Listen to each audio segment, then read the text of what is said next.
Hi, Kevin Coop here, and this is FaceTime with the Content Guy.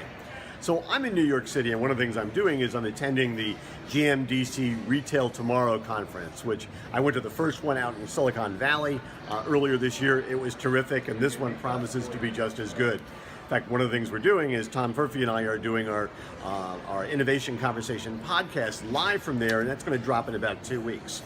But anyway, one of the things that the group is doing is looking at a lot of interesting retail.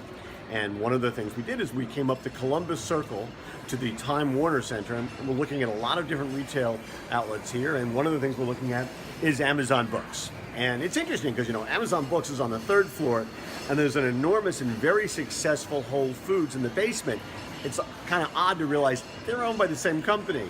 And I wonder if at some point they're going to kind of come together in a different sort of way.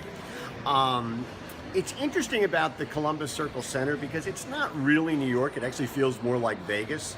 I was hanging out with a friend of mine who's a lifetime New Yorker the other day, and we were talking about it. And one of the things that he said to me was he's not a big fan of the whole concept of Amazon Books, because his feeling is all they're going to do as they roll these things out is put small independent bookstores out of business. I'm not sure this is necessarily true. In fact, independent bookstores are growing in this country. We had the numbers on Morning News Beat recently. They're starting to grow, but they have to be competitive. What was interesting was we were down in Soho, and he took me to a particular independent bookshop that he likes, and it's called McNally Jackson. And we went inside, and he said, "This is the lifeblood of the independent bookstore in New York City."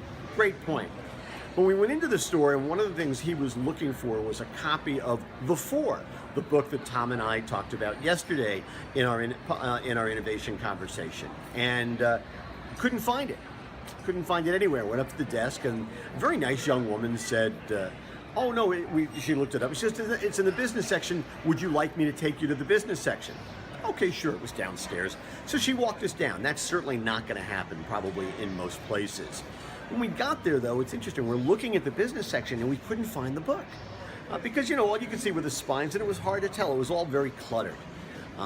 So on the one hand, she took us to it. On the other hand, we couldn't find the book. Eventually, we found the copy that they had. Now, walked into the Amazon bookstore. It was really easy to find a copy of The Four because the cover's out. As all the books here at the Amazon bookstore, the covers are out. They're a lot easier to find.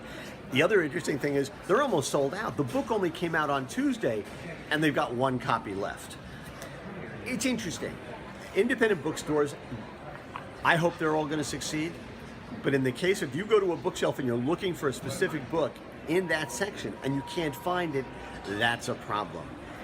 Independents aren't going to survive just because they're independents. They have to match Amazon Books. They have to match everybody, right? You have to be more competitive. Just being independent isn't enough to survive. It's a great lesson. I think there's room for them. I think there's room for Amazon Books. And I think Amazon Books is going to become even more successful as they bring in more Alexa-powered devices. This is going to be a great place to get trained on. Anyway, that's what's on my mind this morning. And as always, I want to hear what's on your mind.